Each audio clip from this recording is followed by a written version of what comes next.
Alien babies are destroying my life.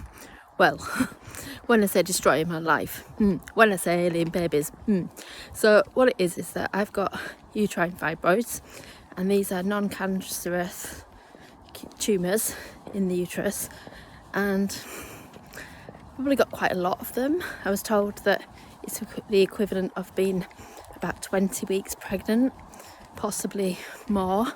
So quite often I've, like, for the majority of last year, probably from about 2021 November-ish, I was really badly anemic and starting to really notice it when kind of getting dizzy and faint and not really having any energy, and attempting hikes and scrambles and just really struggling on them. And I just thought I was unfit.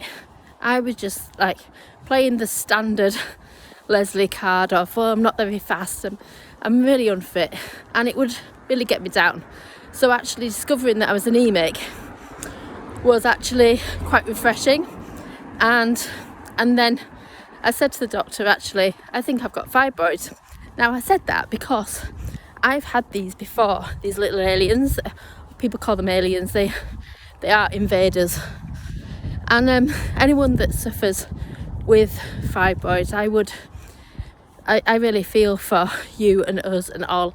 And people have different symptoms, but they really do get in the way, especially when they're big and especially when they're in different places.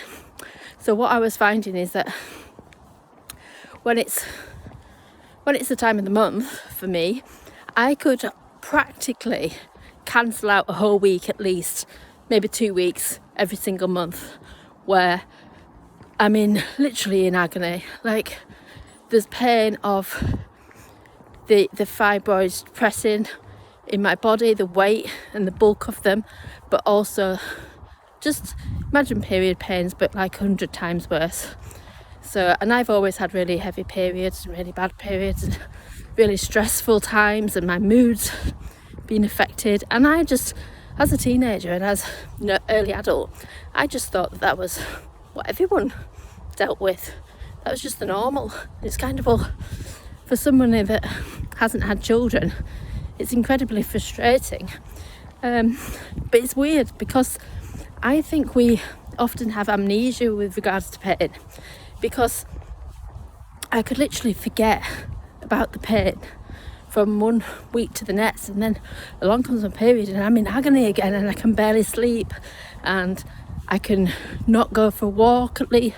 Or there's times I remember attempting to go up a peak in the Lake District, just a 500-metre peak, and just really struggling with this last July, just really struggling with it. And it was almost like I was pregnant. And don't get me wrong, you do get a lot of pregnant people that are very active and can still perform a lot of physical tasks, but I just really struggled. And every time I took a step, I could feel it in my belly, and it just makes me think about how many people out there are struggling in the same sort of way. Now, what's helped me is being able to think and use art to manage my emotions around this, because it has been incredibly stressful, and it's really got me down a lot of the time. And it's only really now that I'm starting to get out and do walks again and starting to get energy back. But being able to make art has definitely taken the edge off, and I'm quite lucky in a way. Well, in lots of ways, it feels quite fortunate that I've got that training of art therapy, and so I've got that skill myself. And so actually being able to encourage other people to be creative feels like I'd be doing a disservice for people if I couldn't help other people. So, oh, there's an amazing sunset. That's amazing. Lovely. So I'm actually in a situation now where I'm having to make a decision about what to do about these aliens, and whether to have medical treatment, whether to have surgery, and like what to do generally. And 10 years ago, when I had surgery for the fibroids that I had then, I had a myomectomy, which is basically removing the fibroids, and I was back climbing after 8 weeks and stuff, 6 weeks maybe, and it was a big operation, but you know, it was helpful. However, they grew back, so actually it's hard to be able to think maybe a hysterectomy is the direction I go in. I don't know, there's lots of things to think about, maybe not. And whilst I'm sharing these things with you, there's a lot that's quite personal. There's a lot of the background around it and around my lifestyle and around my thinking about it that I would keep personally. And I think there's something really important about everyone knowing your boundaries as to what you want to share with people and what you choose not to sort of share. But yeah, I'm in a bit of a limbo position where, as we know, we quite often have to like wait a long time for waiting lists and things to go down. So in the meantime, it's maybe thinking about how I can improve my health overall, and lots of water, cutting down on my sugar. I mean, quite frankly, you know what? I've got a sweet tooth, and comfort eating when I was feeling really down about having the fibroids again, I'm struggling to get out and do the things that I love doing. I have been doing a lot of comfort eating, and as an art therapist, you know, like, you're a therapist, Leslie, you should be able to manage your emotions better. And yeah, all been very well, but it's like with lots of things, when we focus on something, then we can get a good result from it. Whereas if we're focusing on feeling unfit and feeling unwell, then what we end up feeling is more unfit and unwell.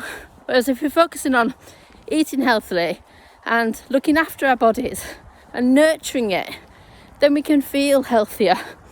And so actually, this is the thing that I'm very much focusing on right now, especially the water. Like, upping my water has made a massive difference. I've got the 2 litre big bottle of water that I use. And another thing about managing emotions is the same sort of thing as a doctor needing a doctor to perform on them. You know, a first aider needs somebody else to perform first aid on them. And it's the same with coaching and therapy, that we all, and you know, everybody would need those mentors and coaches.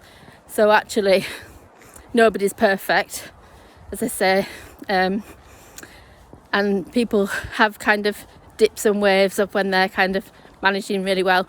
But I thought I would share with you about my sort of fibroid journey.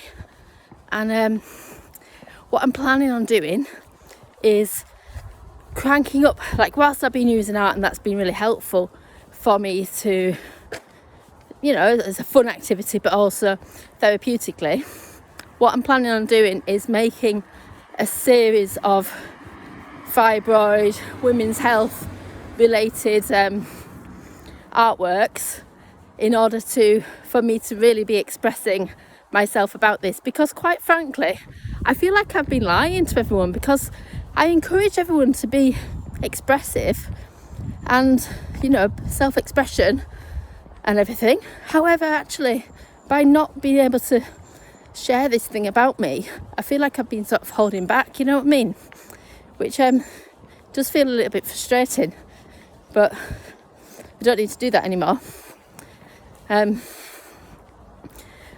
just thinking generally about people that are my age, I'm 45, and it's starting to think about how much of my struggles are struggles because of the way that my thought patterns and the way that I'm managing my lifestyle. How much of it is perimenopause, how much of those sorts of things could be managed in different ways, and just thinking about, like, how other people might be feeling a bit stuck as well. So that's all for now. Thank you for listening. It feels like a little bit of a ramble, if I dare say so. And I feel like I want to explain things a little bit better, maybe, and make a better link between the use of art and creativity and women's health and fibroids, and how being creative can really help with mental health and really help people to thrive.